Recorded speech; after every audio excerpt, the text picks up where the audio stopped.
an cuaigú creistagus an cheistúrnach sundry úmdómh an Gino Kenny. Very good. Ms. Concola. Minister, my question is around the provision of childcare in the state.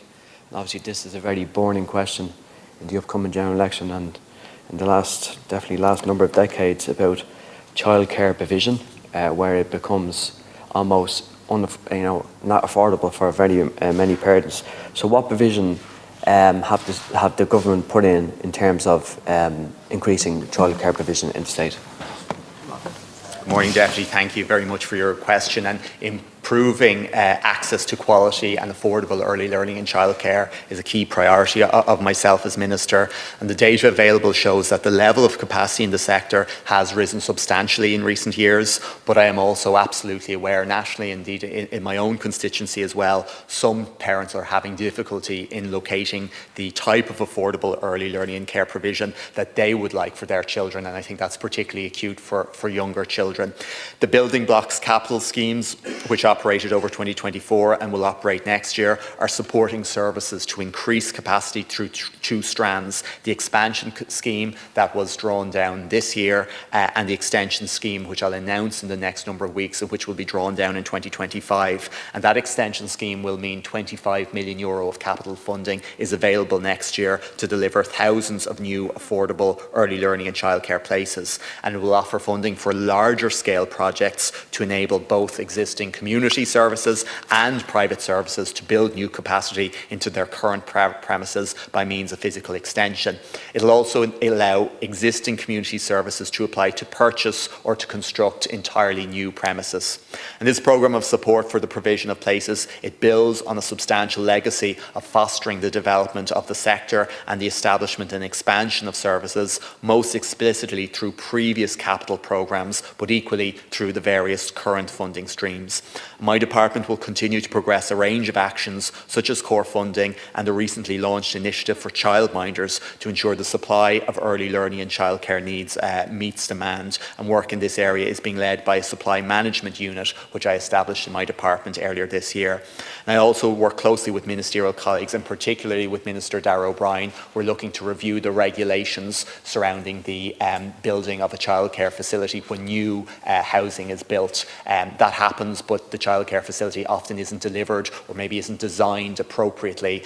So we're looking to revise those regulations and we'll be bringing forward drafts soon, I hope. I think we acknowledge there has been progress in terms of childcare provision, but I think we also acknowledge that the disparate nature of childcare in the state, where the majority that the provision of childcare is privatised, and I think a better model is where you look at, say, a Scandinavian model, where it's a publicly funded, essentially free childcare provision, and that's a better model than I think the disparate nature of what we have at the moment. So do you accept that we have to kind of have that model rather than the model that we have at the moment? I mean, that model is, again, it's very arbitrary in terms of how you can actually, parents can get the provision of childcare, and also kind of staff shortages, which are having a huge effect on childcare. And there's a lot of big factors in terms of retention of staff. So, given all of that, do you think a better model is the model that that has been kind of alluded to, is particularly around Scandinavia? Thanks, Deputy. And I think it's important that, in acknowledging the imperfections of how our system operates right now, we always acknowledge the amazing work done in so many services, both community and private, all over the country in terms of looking after our children and providing early learning and care. I believe there is a greater role for the state in the direct provision of early learning and care. I think particularly in areas of low provision, in areas areas where capacity is particularly under pressure, I would like to see the state having a greater role there. And I think that would be beneficial in terms of addressing some of those capacity challenges that we spoke about. I agree with you in terms of the issue of the importance of the recruitment and retention of staff. That's why in the budget yesterday I announced a dedicated allocation of core funding in 2025 that is dependent on a new wage agreement being reached between employers and those unions representing childcare professionals. In terms of cost, in some cases, childcare for some families is costing over €1,000 per month, and that's cheap in some ways. And now that's a huge cost. That's almost like a mortgage.